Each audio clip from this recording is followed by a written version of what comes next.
You've been called lazy. Maybe not out loud. Maybe it was just a look, a comment disguised as a joke. Oh, you stayed home again? And the worst part? For a second, you believed them. But staying home on purpose is one of the most misread things a person can do.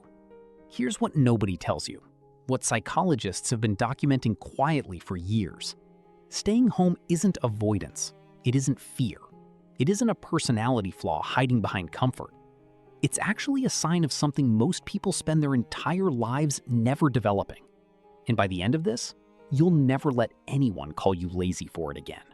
Let's be clear about who we're talking about. Not someone who can't leave the house, not anxiety, not depression, not someone the world has worn down to the point of paralysis.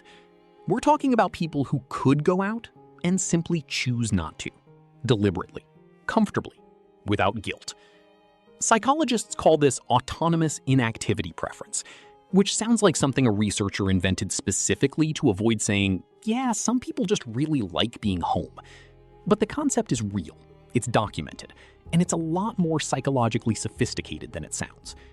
It means you know exactly what restores you, and it happens to be inside your own four walls. That's not a flaw, that's self-knowledge, and most people never get there. But before we get into why this reflects something deeper about how your mind works, you need to understand something about energy first, because this is where everything starts. Every person runs on a psychological budget. Energy in, energy out. And social interaction, all of it, even the enjoyable kind, costs something. For some people, going out deposits energy. They come home buzzing, recharged, more alive than when they left. The outside world is their charging station. But for a significant portion of the population, it works in reverse.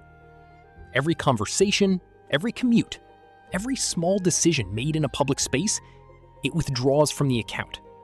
Quietly, consistently, until there's nothing left. And when they finally close that front door behind them, that's when the deposit happens. So when someone like this turns down an invitation, they're not being antisocial. They're protecting a resource most people don't even know they're spending. That's not laziness.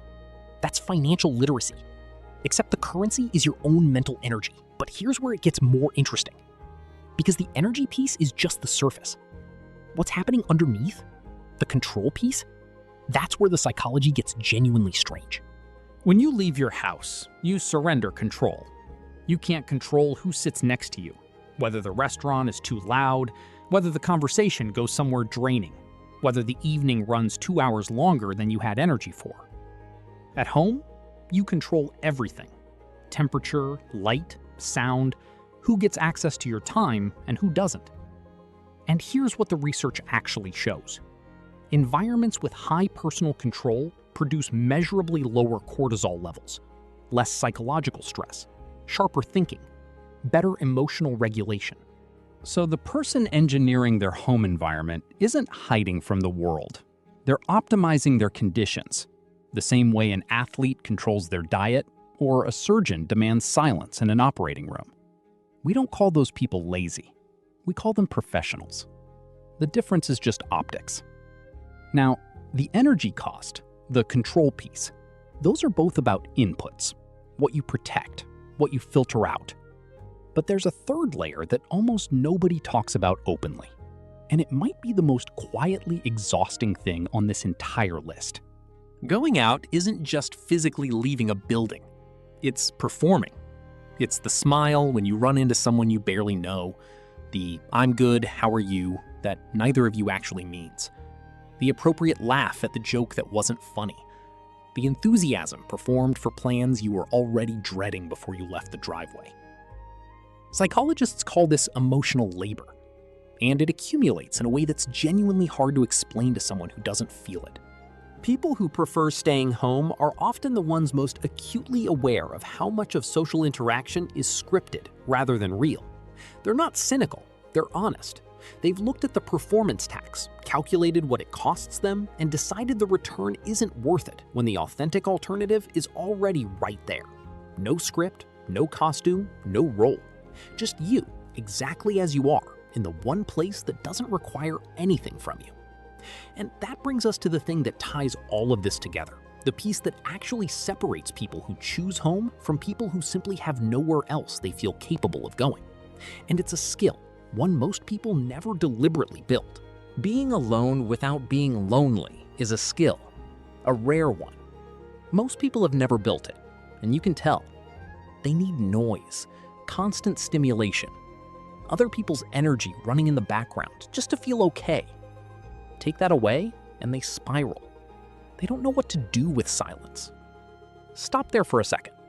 Think about the last time you were completely alone with no phone, no show, no background noise.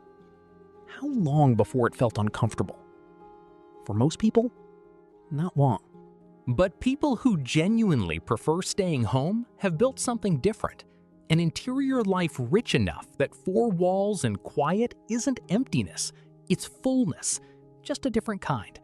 They stopped needing external noise to confirm they were okay, not by accident, not by avoidance, by actually spending enough time alone that their own company became enough. That's not isolation. That's self-sufficiency at the psychological level. And in a world built entirely on distraction, it might be the rarest skill of all. So the next time someone gives you that look, that "you stayed home again" energy, remember this. You're not lazy. You're not broken. You're not watching life happen through a window while everyone else lives it. You figured out something most people chase their entire lives without finding. What actually restores you? What makes you feel like yourself? What your mind actually needs to function at its best? And you've chosen that, quietly, without needing anyone's permission. In a world that constantly tells you to be somewhere else, doing something else, proving something to someone, knowing exactly where you want to be is rarer than it sounds. That's not a character flaw. That's self-possession. If this is you, drop a comment below. I want to know I'm not writing to an empty room.